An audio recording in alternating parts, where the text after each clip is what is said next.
If you are planning to invite somebody to the UK, right, you need to write an invitation letter for that individual. Or maybe you are the person planning to travel to the UK, you want to visit a family, a friend, or whatever, right?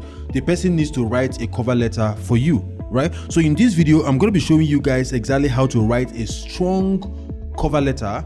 And at the end of this video, I'm going to be giving you guys a template that you can actually download, edit, and have your own beautiful cover letter written in just a few seconds. Now, there are a few things that you need to know before we actually get into writing this cover letter and defining the structure of this cover letter. But before we get into it, I want to encourage you guys to hit the like button on this video, subscribe to my channel if you've not done that, and most importantly, turn on the notification button so that when I drop more amazing videos, just like what you're about to watch right now, YouTube is going to send you a notification instantly. And if you see me for the first time, it's also important that I state the fact that I'm not a travel agent, right? And what I do is that I provide visa advisory based on my own personal experience and the experience of my clients, helping you make the right decision so you can preempt what the visa officer is looking for. You can address it in your application and of course get your visa application approved. Now, if you want me to actually help you in any part of your application, or you just want to ask me questions personally, all you need to do is to click on the link that is pinned in the comment section of this video below.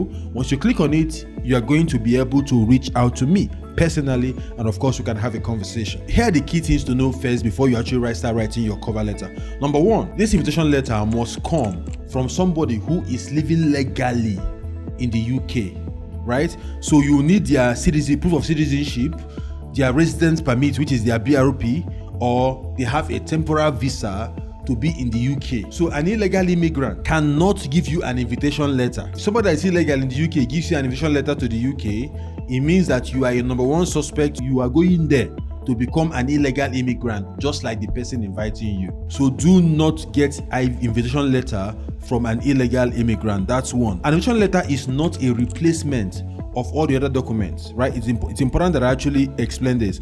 Now, if you are visiting somebody and you plan to stay in their apartment, right?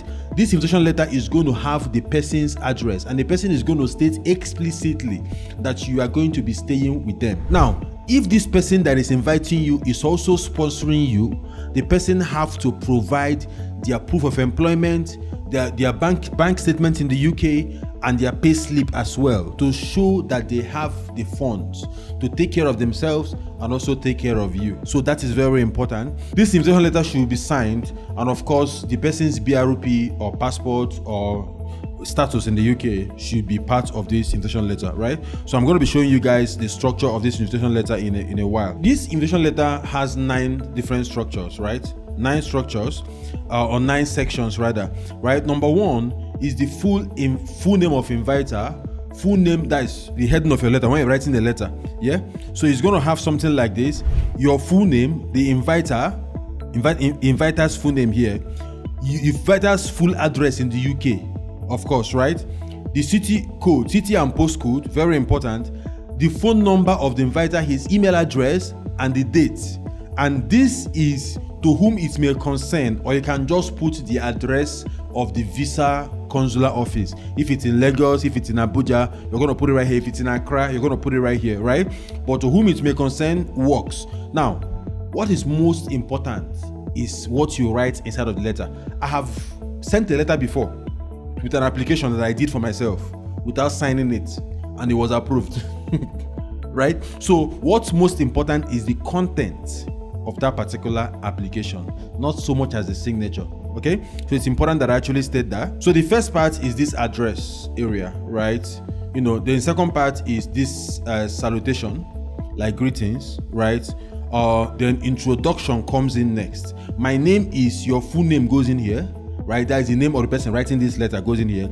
And your status in the UK. You are a British citizen. You are a permanent resident. You are a student visa holder. You get what I mean, right? So you need to actually mention your status in the UK right here. Then currently residing at the address stated above, because you've mentioned your address here, right? So you just said the address mentioned above.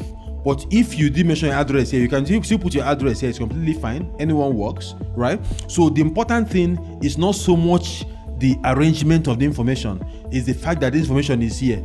and the visa officer that's reading this actually understands what you are trying to say. That is the most important thing. Now, this is section 1. This is section 2. Section 3 is introduction.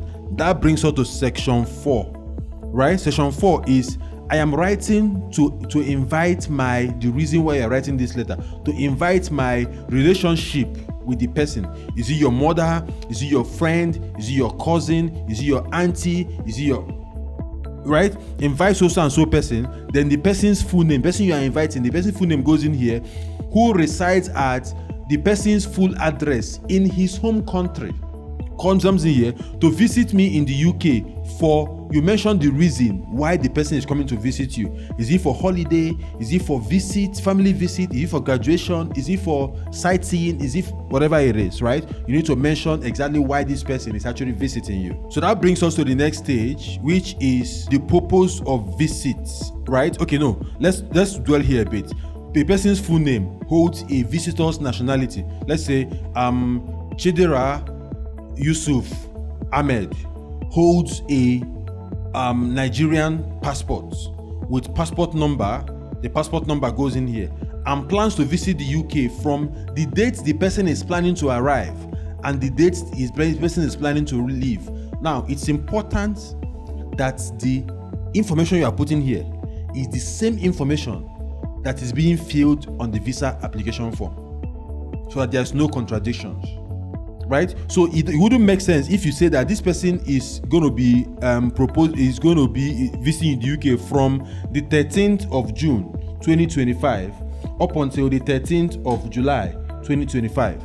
And the person in his application form, he's writing that he's going to be visiting in August 2025 to September 2025.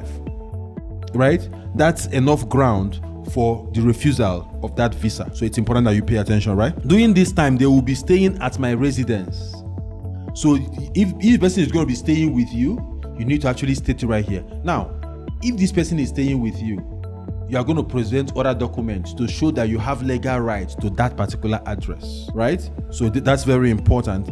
Now, the purpose of the visit is another section, the purpose of the person's visit. The purpose of this visit is clearly state the reason of the visit, why the person is visiting you. Is he attending your graduation? Is he attending your wedding? Is he coming just for vacation? Is he coming to spend time with you as your boyfriend or your family member or whatever it is? You just need to explain that right here, right? I will be fully, partially or not responsible for their travel expenses, accommodation and daily cost during their stay in the UK. So you need to specify, are you paying for their expenses?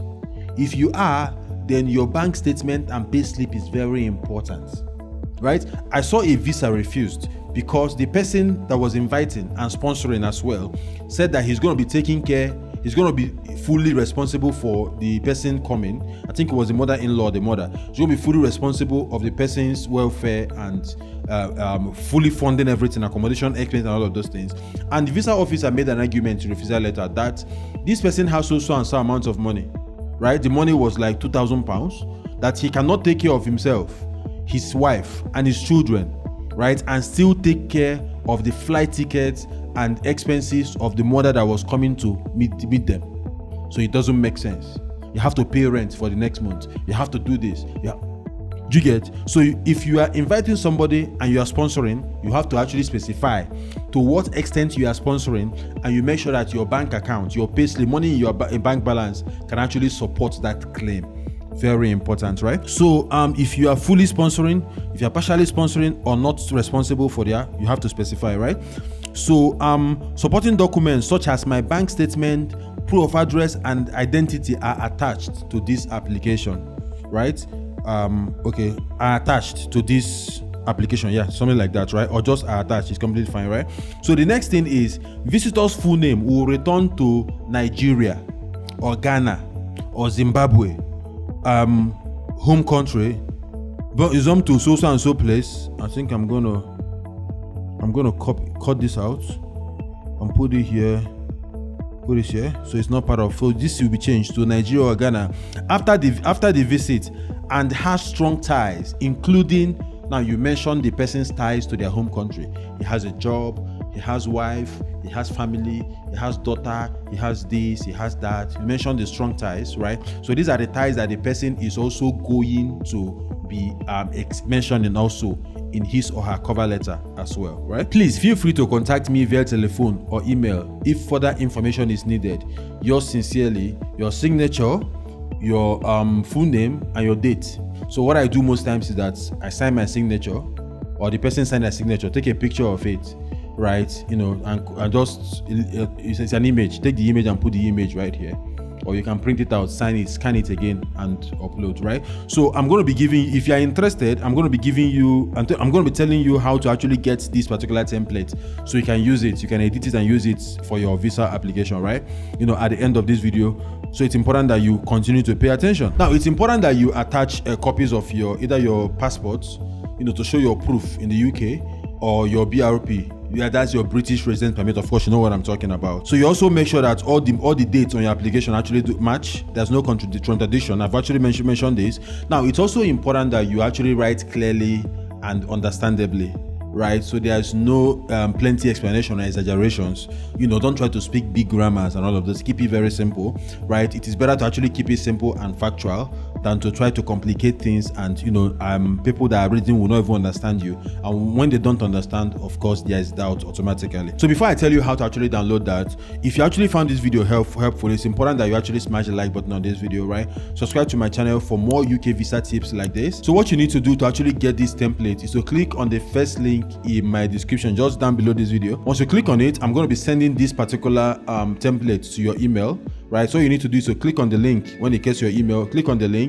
It's going to open in a new tab and make a copy of it so that you can actually use it for your invitation letters, right? If you have any questions, let me know in the comment section. And if you want to book a consulting session with me, I'm more than happy to help. You want me to look at your application before you apply, look at your documents, advise you on how to apply. You've been refused before, and you want me to look at your refusal letter so I can advise you on how to actually reapply and move forward. I can do all that. All you need to do is to click on the first link that is pinned in my comment section. Once you click on it, it's going to take you to Seller, and that's exactly how you can actually get in touch with me.